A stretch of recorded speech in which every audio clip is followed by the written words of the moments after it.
کہ اگر کسی کے اندر یہ جراثیم ہو کہ وہ کہتا ہو کہ اگر عقیدے کی بات ہو تو بات عام طور پر یہ ذہن بن گیا ہے یہ مولوی صاحب تو فرقہ بندی کرتے ہیں جی، یہ تو فرقہ بندی، میں لعنت بھیجتا ہوں تو فرقہ پروری پر، فرقہ بندی پر ہم لعنت بھیجتے ہیں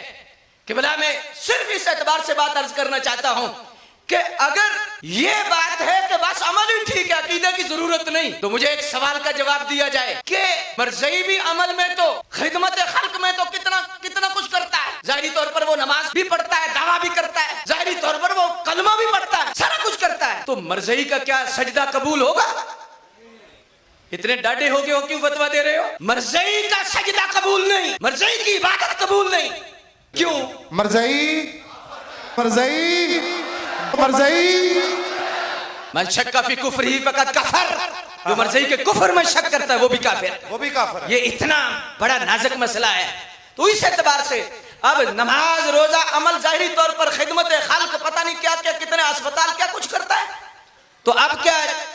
وہ بعض دفعہ عمل میں ہو سکتا ہے کسی ایسے عام صاحب ایمان بندے سے بہت درجے آگے ہو جائے، عمل کے اعتبار سے بہت ظاہری طور پر عمل کرے، لیکن کیوں اس کا عمل قبول نہیں؟ کہ اس کا عقیدہ صحیح نہیں، تو پتہ چلا کہ عقیدہ صحیح نہ ہو تو عمل قابل قبول نہیں ہے۔ جب بے شک 100 سال تک سجدہ کرتا رہے، 100 سال تک تبلیغ کرتا رہے، 100 سال تک نعرے لگاتا رہے، لنگر بگاتا رہے، سبیلیں لگاتا رہے، مرزئی بے شک سبیل لگاتا ہے لیکن اس کا وہ سبیل لگانا قبول نہیں، وجہ کیا ہے؟ کہ اس کا عقیدہ صحیح نہیں ہے۔ کہ بلا میں ایک بات اور بھی آپ کے سامنے رکھنا چاہتا ہوں،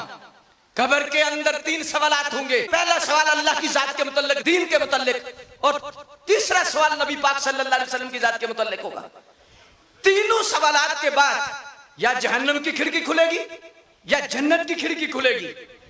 جی ایسے ہی ہے، اگر پاس ہے تو جنت کی کھڑکی کھلے گی، اگر فیل ہے تو جہنم کی کھڑکی کھلے گی، اور سب سے بڑی منزل اور سخت منزل قبر ہے، جو اس سے پاس ہے آگے پاس ہے، جو اس سے فیل ہے آگے فیل ہے۔ قبر کے اندر اگر آپ اندازہ لگائیں تو تینوں سوالات میں کہیں عمل کا ذکر ہو، تینوں سوالات کے اندر عقیدے کا ذکر ہے، ایمان کا ذکر ہے، اور عقیدے اور ایمان کے سوالات ہیں، اس کے بعد جا کے آگے حشر میں سوال ہے، اول ما یحاسب به العبد الصلاۃ، وہ آگے سارے معاملات ہیں۔ میں صرف اتنی بات عرض کرنا چاہتا ہوں، یہ نہیں کہہ رہا، میں اس زاویے سے بات نہیں کر رہا کہ نماز کی حیثیت کوئی نہیں، روزے کی حیثیت کوئی نہیں، عمل کی حیثیت کوئی نہیں، کہ بلا ایمان کی حیثیت جڑ کی طرح ہے اور عمل کی حیثیت شاخوں اور پتوں کی طرح ہے۔